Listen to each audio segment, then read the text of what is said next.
घने कोहरे की आगोश में आई है समूचा उत्तर प्रदेश। विजिबिलिटी से ने थामी गाड़ियों की रफ्तार। मौसम विभाग ने जारी किया बारिश का अलर्ट। यूपी में घने कोहरे के चलते सड़क हादसों की बाढ़। लखनऊ उन्नाव बागपत में टकराए वाहन, 3 लोगों की मौत, करीब 50 लोग हादसे में घायल। आज प्रयागराज और कौशाम्बी के दौरे पर सीएम योगी कौशाम्बी में कार्यक्रम में होंगे शामिल। प्रयागराज में माघ मेले और महाकुंभ को लेकर करेंगे बैठक। केंद्रीय मंत्री स्मृति ईरानी का अमेठी दौरा रद्द। 28 और 29 दिसंबर को अमेठी में रहेंगी स्मृति ईरानी। कार्यकर्ताओं से मुलाकात कर कार्यक्रम में होंगे शामिल। अयोध्या में कड़ को सजाने की तैयारी थी। अब कंकड़ पत्थर भी सुनाएंगे भगवान श्री राम की गौरव गाथा। सभी प्रमुख मार्गों की दीवारों को कलाकृतियों से सजाने का काम शुरू। अमेठी में छुट्टा जानवर से परेशान हुए किसान। फसलों को बचाने के लिए खेतों में रहने को मजबूर हुए किसान। आप देख रहे हैं के न्यूज, खबरों का सारथी। नमस्कार, खबर उत्तर प्रदेश में आप सभी का स्वागत है। मैं हूं आपके साथ यशी शुक्ला और रुक करेंगे 2 मिनट 10 खबरों का। कौशाम्बी और प्रयागराज दौरे पर सीएम योगी आदित्यनाथ। प्रयागराज में माघ मेले का निर्माण कार्यों का करेंगे निरीक्षण। वहीं कौशाम्बी में देवव्रत श्रीवास्तव की स्मृति कार्यक्रम में होंगे शामिल। बदायूं में कड़ाके की ठंड ने लोगों को किया घर में कैद। 3 दिन से ठंड और घने कोहरे का कहर जारी। लोगों का घर से निकलना हुआ मुश्किल। लोग आग के सहारे कर रहे समय व्यतीत।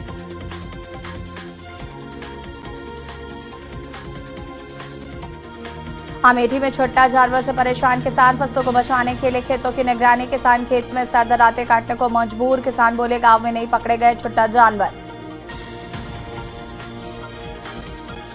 मेरठ में घने कोहरे के चलते बाइक और कार में टक्कर। कार की टक्कर से बाइक सवार युवक की मौत। उल्टे साइड से आ रही थी क्रेटा कार। हापुड़ रोड के हाजीपुर गांव के पास हुआ हादसा। आगरा नेशनल हाईवे पर बड़ा हादसा। 1 दर्जन से अधिक वाहन आपस में टकराए। सभी वाहन हुए क्षतिग्रस्त। आधा दर्जन लोग हुए घायल। एक की हुई मौत। सभी घायलों को पुलिस से भेजा अस्पताल। धुंध की चादर से ढका चित्रकूट। वाहनों की रफ्तार पर लगा ब्रेक। गेहूं के बेहतर उत्पादन के लिए ठंड पड़ना जरूरी। ठंड से गेहूं की फसल उत्पादन में होगी बढ़ोतरी। बागपत में कोहरे के कोहराम। ईस्टर्न पेरिफेरल एक्सप्रेसवे पर भीषण सड़क हादसा। ट्रक से टकराई श्रद्धालु से भरी बस। 2 श्रद्धालु महिलाओं की हुई दर्दनाक मौत। 20 के करीब लोग हुए घायल। कानपुर में छाया घना कोहरा। गाड़ियों की रफ्तार हुई धीमी। सर्द हवाओं की वजह से शहर में बड़ी ठिठुरन। सुबह से ही कोहरे की चादर से ढका रहा शहर। लखनऊ से खबर। घने कोहरे की चपेट में उत्तर प्रदेश कई स्थानों पर विजिबिलिटी हुई शून्य। घने कोहरे के कारण हादसों में वृद्धि। घने कोहरे में रोकी वाहनों की रफ्तार। कानपुर में घने कोहरे की चपेट में आया शहर। कानपुर में घने कोहरे से थमी गाड़ियों की रफ्तार। घने कोहरे से विजिबिलिटी में हुई भारी गिरावट। कानपुर में कड़ाके की ठंड का सिलसिला हुआ शुरू।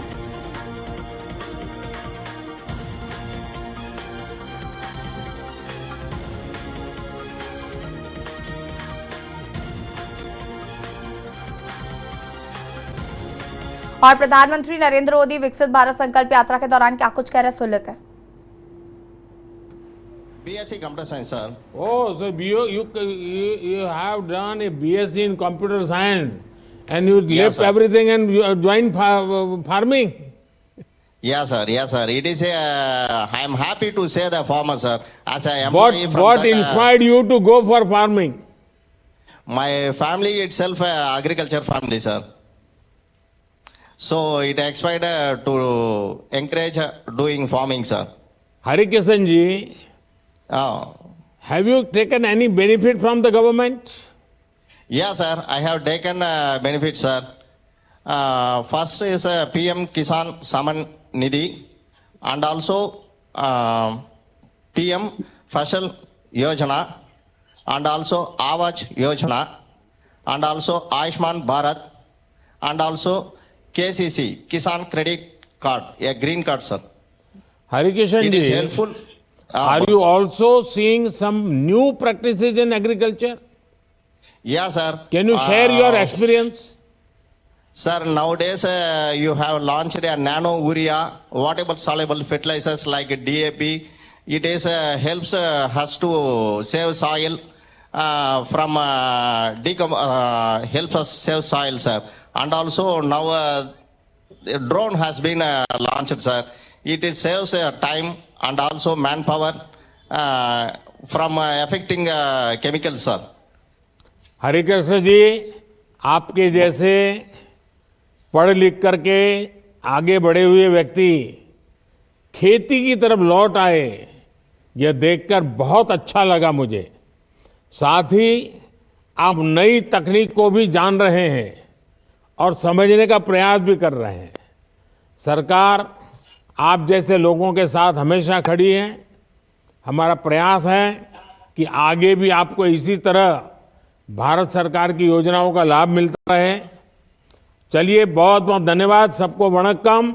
अब आप देखते हैं कौन मोदी की गारंटी वाली गाड़ी के पास कहां से जुड़ रहे हैं।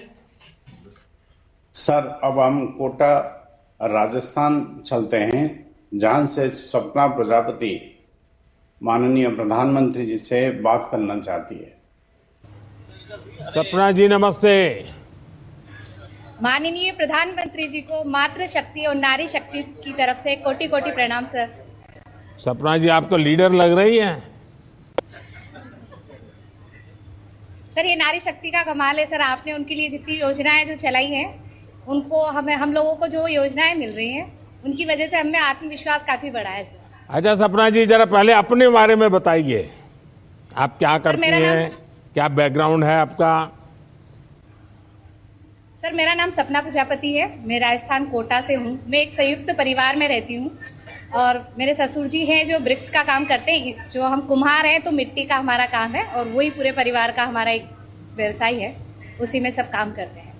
तो और मैं पहले जैसे बताइए सर, पहले मेरा ये था कि जैसे शादी होने के बाद में एक नॉर्मल फैमिली है, गृहिणी है, तो अपना जितना भी अपन को वर्क आता है तो वो नॉर्मल अपने सारे पारिवारिक जिंदगी में वो दब जाता है। तो उसी बीच मेरे को राजीविका से जानकारी मिली, तो उसी के साथ मैं जुड़ी हूँ और सिलाई का और स्किल डेवलप ट्रेनिंग के साथ में मैंने वो काम स्टार्ट किया है।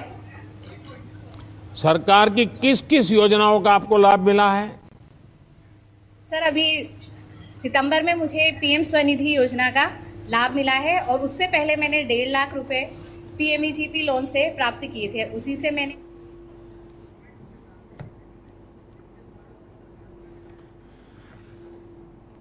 और विकसित भारत संकल्प यात्रा के तहत यहाँ पर प्रधानमंत्री नरेंद्र मोदी लाभार्थियों से संवाद कर रहे थे, जहाँ पर लोगों ने बताया कि कैसे किसान सम्मान निधि हो या फिर उज्ज्वला योजना हो, आवास प्रधानमंत्री आवास योजना हो, इसका लाभ कैसे जन जन तक पहुंच रहा है, इसको लेकर चर्चा करते नजर आए प्रधानमंत्री। बढ़ेंगे खबरों की ओर। देवबंद से खबर, जहां पर पुलवामा हमला दोहराने की धमकी के मामले में युवक निकला दारुल उलूम देवबंद का छात्र। एक्सपर्ट पुलवामा हमला दोहराने की दी थी धमकी। सबसे बड़ी इस्लामिक शिक्षण संस्था है देवबंद दारुल उलूम। पुलिस ने उलूम से ही आरोपी को गिरफ्तार किया है।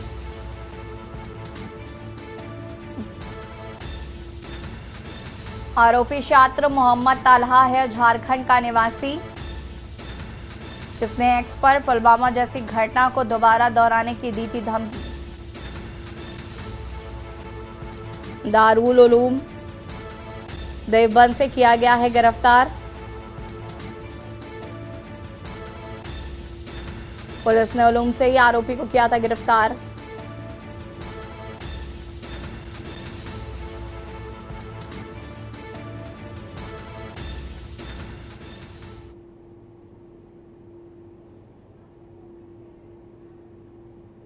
आपत्तिजनक ट्वीट किया है। देवबंद में पुलिस को सूचना प्राप्त हुई कि एक युवक ने एक आपत्तिजनक ट्वीट किया है। इस पर प्रकरण की गंभीरता को देखते हुए पुलिस ने मुकदमा दर्ज किया है और उस युवक से पूछताछ की जा रही है। एक संयुक्त टीम बनाई गई है पूछताछ हेतु और उसमें जो भी तथ्य पूछताछ और जांच में सामने आएंगे, उसके आधार पर इसमें अग्रिम कार्रवाई की जाएगी।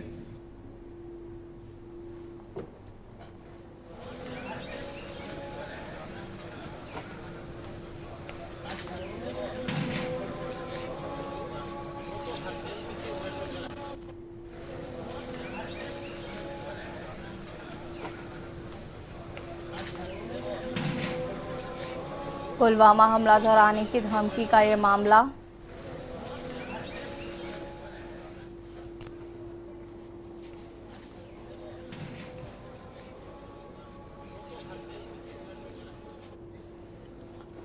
और इसी खबर पर ज्यादा जानकारी के लिए संवाददाता प्रशांत त्यागी हमारे साथ देवबंद से जुड़ चुके हैं। प्रशांत त्यागी जी, क्या कुछ जानकारी है मामले को लेकर? जी बिल्कुल, बात करें जिस प्रकार से यहाँ पर ये छात्र है देवबंद दारूल का, इसके द्वारा बाकायदा एक ट्वीट किया गया। तो ट्वीट में कहा गया कि इंशाल्लाह फिर से पुलवामा दोहराया जाएगा। तो उसके ट्वीट जैसे ही वो लिखा जाता है, उसके बाद लखनऊ से लेकर दिल्ली तक हड़कंप मच जाता है। और उसके बाद जो पुलिस और खुफिया विभाग की जो टीमें हैं वो पहुंचती है दारूल देवबंद में और छात्र अनम्यूट कीजिएगा। कर रही हैं टीमें। और अभी तक जो कुछ जानकारी मिली है उसके आधार पर जो केंद्रीय खुफिया एजेंसियां हैं उनको भी पूरे मामले को साझा किया जा रहा है। जी बिल्कुल, अगर हम बात करें तो क्या इस युवक के साथ और भी लोग इसमें इन्वॉल्व हैं? क्या इसको लेकर कोई जानकारी पुलिस के हाथ लगी है? जी बिल्कुल, बात करें तो जिस प्रकार से इसको लगातार पूछताछ की जा रही है कि इनके साथ ये उठता बैठा था, किसका मोटिव क्या था इस प्रकार ट्विटर पर लिखने का, उसके पीछे क्या पूरा खेल था, क्या या किस संगठन से छात्र जुड़ा हुआ है, उसको लेकर बाकायदा जो जांच एजेंसियां हैं पूछताछ कर रही है। बहरहाल पुलवामा हमला जिसमें 40 भारतीय सैनिक शहीद हुए थे, उसको फिर से दोहराने की धमकी देना कि पीछे क्या उद्देश्य था, क्या मामला था, कहीं ना कहीं ये बहुत सोचनीय विषय है। और एक छात्र द्वारा इस प्रकार एक विश्व की जो इस्लामिक संस्था है उसका जो छात्र इस प्रकार की धमकी देता है ट्वीट पर बाकायदा, तो कहीं ना कहीं बहुत बड़ा विषय है, बहुत बड़ा गंभीर मामला है।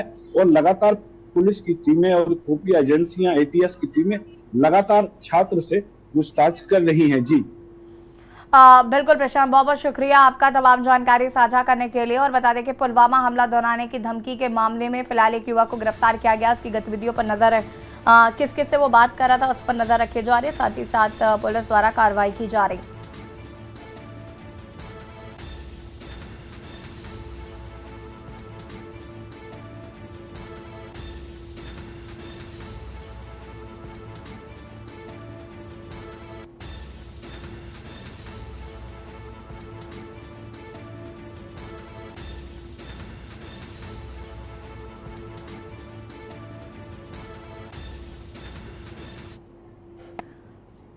प्रयागराज से खबर, जहां पर इलाहाबाद हाईकोर्ट से जुड़ी बड़ी खबर। हाईकोर्ट ने बार काउंसिल ऑफ यूपी को दिए हैं सख्त निर्देश, आरोपी को ना दिया जाए वकालत का लाइसेंस। हाईकोर्ट ने बार काउंसिल ऑफ यूपी को दिए सख्त निर्देश, आरोपी को ना दिए जाए वकालत का लाइसेंस।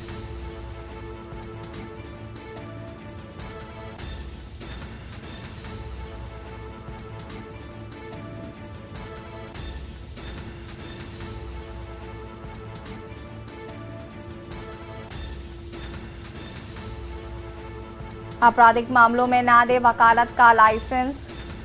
आपराधिक मामलों में आरोपी को वकालत का लाइसेंस ना दे, आरोपी सजायाफ्ता को वकालत का लाइसेंस ना दे। लाइसेंस जारी करने से पहले पुलिस वेरिफिकेशन करे, तथ्य छिपाकर लाइसेंस लेने का आवेदन निरस्त करे। हाईकोर्ट ने बार काउंसिल ऑफ यूपी को दिया निर्देश। हमीरपुर से खबर, जहां पर नायब तहसीलदार ने किया धर्म परिवर्तन। आशीष गुप्ता से बने मोहम्मद यूसुफ। मुस्लिम धर्म अपनाकर मुस्लिम युवती से किया निकाह, धर्म परिवर्तन करवाने का मामला दर्ज हुआ है। मौलवी सहित 4 लोगों पर मुकदमा दर्ज किया गया। SDM तहसीलदार ने DM को सौंपी रिपोर्ट। आशीष गुप्ता की नमाज पढ़ते वीडियो हुई थी वायरल। पुलिस अधीक्षक के आदेश पर 2 लोगों को गिरफ्तार किया गया है। पहली पत्नी को बिना तलाक दिए कर लिया निकाह। आशीष गुप्ता मौदाहा तहसील में है तैनात।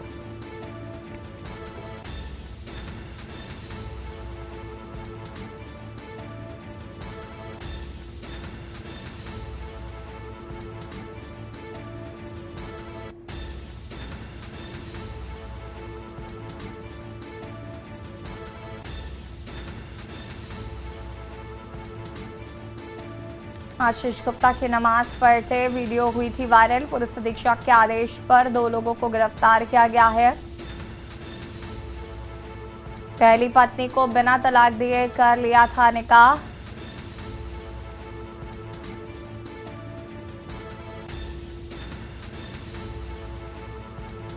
हमीरपुर से खबर, नायब तहसीलदार ने किया धर्म परिवर्तन।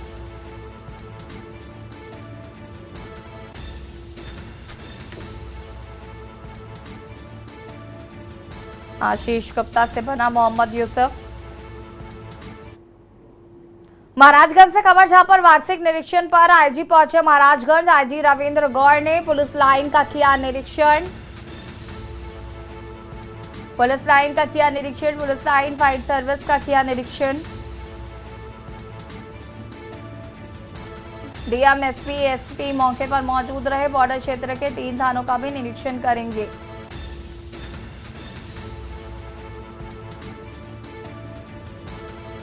आईजी रविंद्र गौड़ ने पुलिस लाइन का निरीक्षण किया।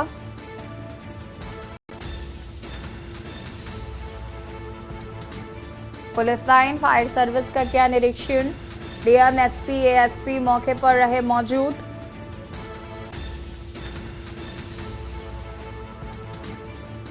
बॉर्डर क्षेत्र के 3 थानों का भी निरीक्षण। महाराजगंज वार्षिक निरीक्षण पर आईजी पहुंचे महाराजगंज। आईजी रविंद्र गौड़ ने पुलिस लाइन का निरीक्षण किया। पुलिस लाइन फायर सर्विस का किया निरीक्षण। डीएम, एसपी, एएसपी मौके पर मौजूद रहे।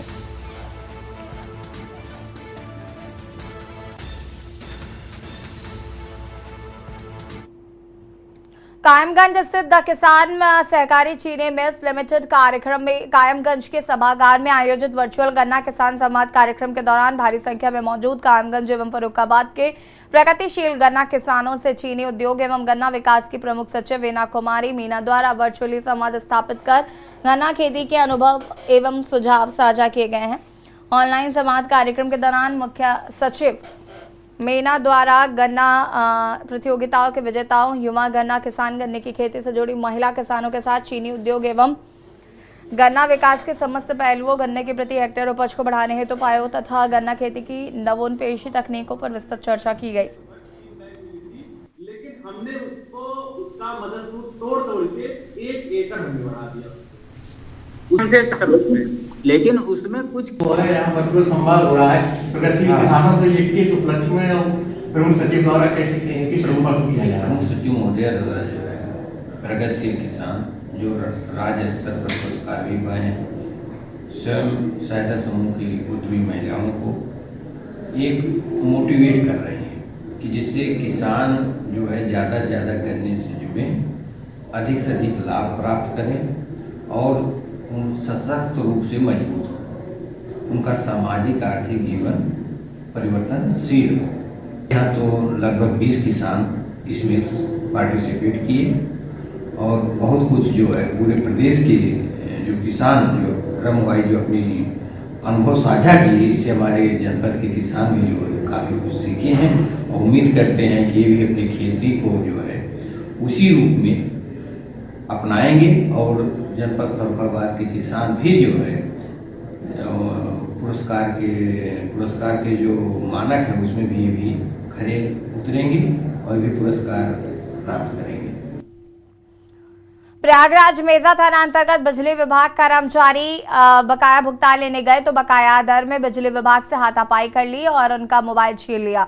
मोबाइल छीनने के बाद तहरीर देने के बाद मेजा पुलिस से मोबाइल बरामद किया और मोबाइल का नाम काटने के लिए कहा है तो बिजली विभाग वालों का थाने के सामने एकजुट होकर कहा है कि मोबाइल का नाम तहरीर से नहीं कटेगा और हमारा मुकदमा लिखा जाए।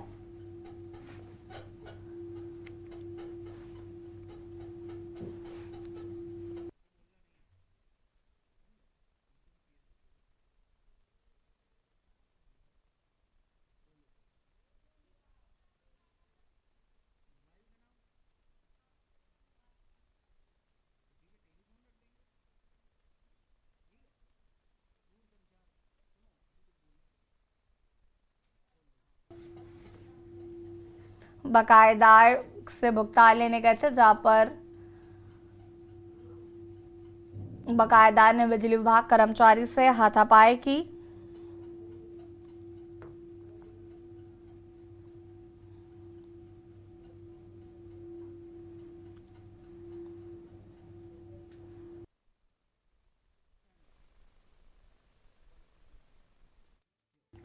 खबर अमरोहा से जहां पर नेशनल हाईवे पर बुधवार सुबह से ही आसमान में छाए घने कोहरे ने वाहनों की रफ्तार धीमी कर दी है। दिल्ली लखनऊ नेशनल हाईवे समेत अन्य मार्गों पर वाहनों की रफ्तार थमी रही।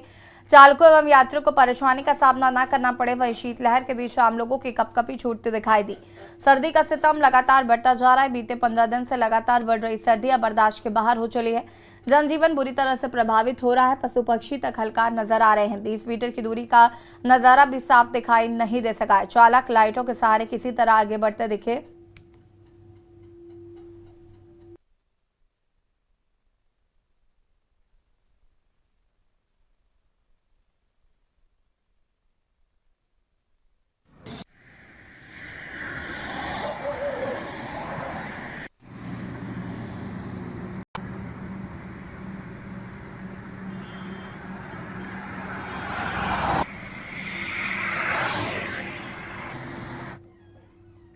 औरैया में एक स्कूल से निकाले जाने के बाद शिक्षक प्रवीण कुमार ने रात को मालगाड़ी के आगे कूदकर आत्महत्या कर ली। सूचना पर मौके पर पहुंची पुलिस ने शिक्षक की जेब से सुसाइड नोट बरामद किया, जिसमें शिक्षक ने स्कूल में परेशान करने और बिना किसी अल्टीमेटम से निकाले जाने की बात कही है और अपनी गरीबी का हवाला देते हुए मौत के बाद प्रधानमंत्री और मुख्यमंत्री से घर आकर परिवार को ढांढस बनाने की बात कही। फिलहाल पुलिस ने शव को पोस्टमार्टम के लिए भेजकर सुसाइड नोट को कब्जे में ले लिया। छबरामऊ के मोहल्ला भेनपुरा नई बस्ती के निवासी प्रवीण कुमार पुत्र संतराम सक्सेना और औरैया के सुदिति ग्लोबल स्कूल में गणित के टीचर थे और करीब 2 साल से शहर के प्रतिष्ठित सुदिति ग्लोबल स्कूल में पढ़ा रहे थे।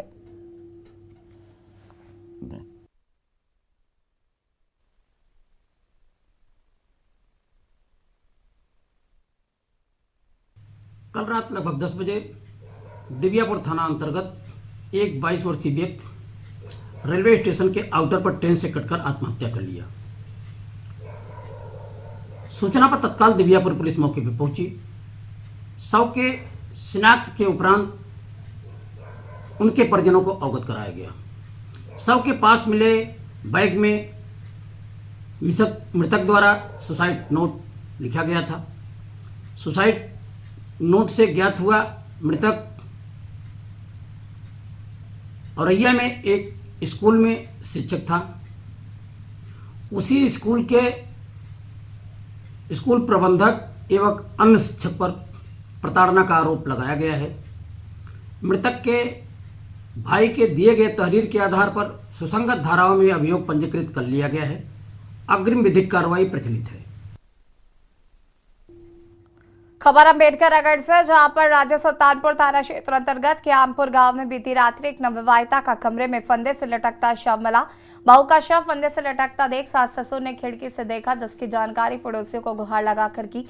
घटना की सूचना आजमगढ़ जनपद के महाराजगंज थाना महजी देवारा निवासी मायके पक्ष के लोगों को भी दी गई।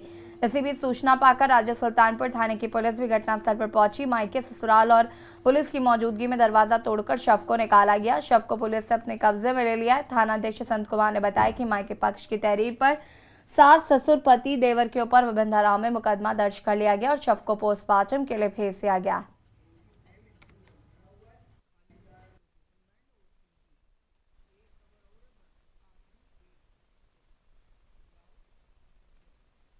महिलाओं के उत्पीड़न को रोकने के लिए सरकार मिशन शक्ति, महिला सुरक्षा जैसी अनेकों योजनाएं चला रही, फिर भी दहेज हत्या की घटनाएं रुकने का नाम नहीं ले रही। दहेज हत्या का एक ऐसा दिल दहला देने वाला मामला गोंडा जिले से सामने आया, जहां पर दहेज लोभियों ने दहेज न मिलने पर नवविवाहित को मौत के घाट उतार दिया। मृतका के पिता का आरोप है कि पति पवन ने 2 लाख रुपए और अंगूठी की मांग की थी। दहेज की मांग पूरी न होने पर आए दिन अपनी पत्नी को प्रताड़ित करता था। बेबस और लाचार पिता दहेज की मांग को पूरा नहीं कर सका, जिसके बाद दहेज के आदमखोरों ने नवविवाहिता को बेरहमी से मौत के घाट उतार दिया। इस मामले में पुलिस ने मुकदमा तो दर्ज कर लिया, लेकिन कोई कार्रवाई नहीं हुई है।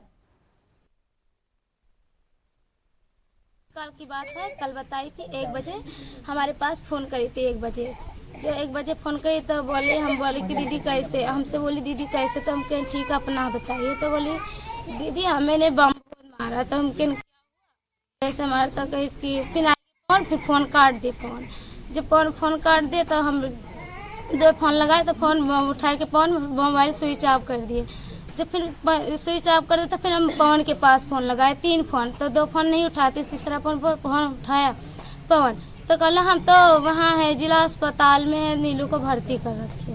और ये और 2 लाख रुपया और मांग रहे थे। कहीं के तो ने 2 लाख रुपया दे दो हम दूसरा गाड़ी ले आई। साहब हमरे पास रहा नहीं, हम गाड़ी दे नहीं पाए रुपया, और हम गए हमने लड़की के यहाँ मार दी। शादी के कितने दिन बाद से ये जो है ये दहेज चल मांगना रहा शुरू था- किया? ये चल रहा था 2 महीना से पहले कि हमें गाड़ी दे दो, अंगूठी दे दो। और हम साहब हमारे पास औकात कुछ है नहीं, खेती पाती हमारे है नहीं, मजदूरी आदमी है। तो किस तरीके से मांगता था, किस तरीके से धमकाता था? ये कहा रहे कि ना देबो तो तुरे लड़की का मार डाला। ये कौन कह रहा था ये बात? ये पवन। ये कौन है पवन? पवन उसी का आदमी है। अच्छा, हाँ। फिर? और फिर तो ये साहब जब मारिन तो ये घर भर लपटिया के मारिन। और खबर उत्तर प्रदेश में फिलहाल इतना ही। देखते रहिए न्यूज़ इंडिया। नमस्कार।